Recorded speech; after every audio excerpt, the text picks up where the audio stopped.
Mr. Dominic Raab. Speaker, and it's a pleasure to follow the Honourable Lady, even though I take a fairly fundamentally different view from her. Mr. Speaker, last November I resigned from the Cabinet because I couldn't support the government's Brexit deal, and I would tell the House I still believe it to be a bad deal.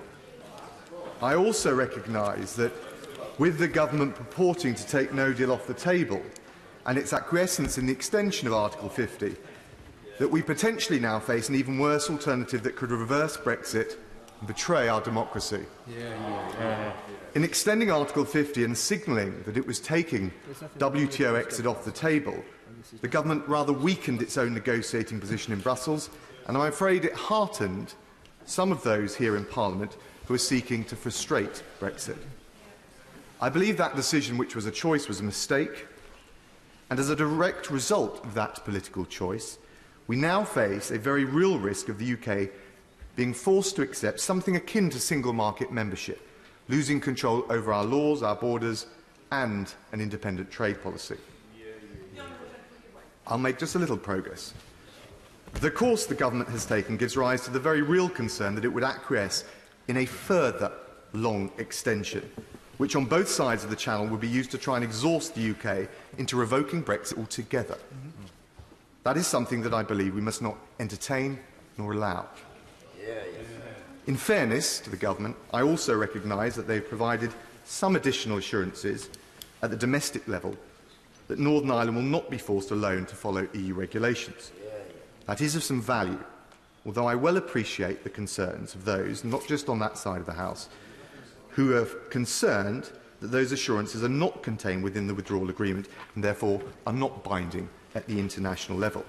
And until we see the bill, it is impossible to assess the strength of those safeguards. Mr. Speaker, beyond those assurances, the unilateral declaration, the joint instrument relating to the exit from the so-called backstop, do not change our international obligations, and frankly they offer scant political comfort either. In all of this, however frustrating, I believe we need to proceed with some realism. The choice now is between the risk of being held in the backstop by the EU for a period without being able to control our exit, and on the other hand, a significant risk of losing Brexit altogether. Neither are palatable. Both could have been avoided if the government had shown the requisite resolve and will.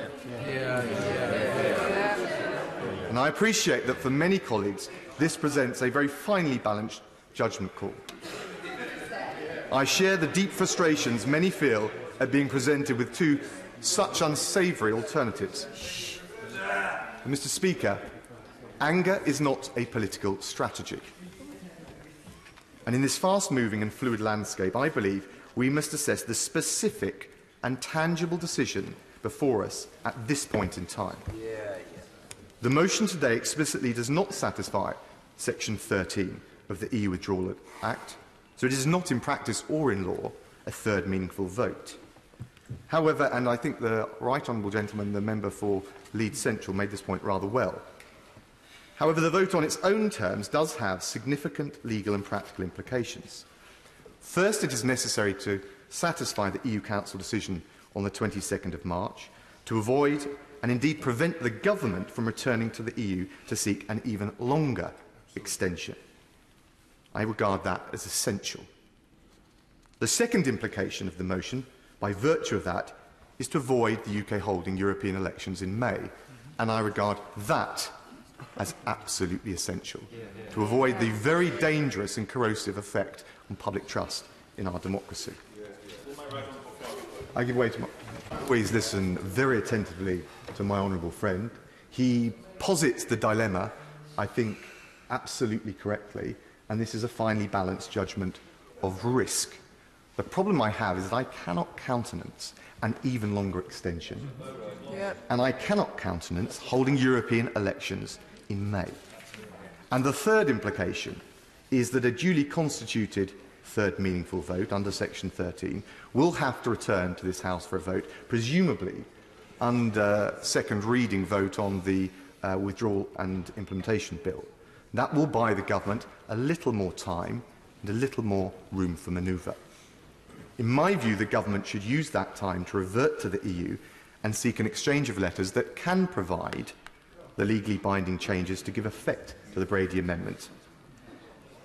Well, I hear some honourable members on that side looking in rather disbelief, and I listened very carefully to the honourable lady when she spoke to this.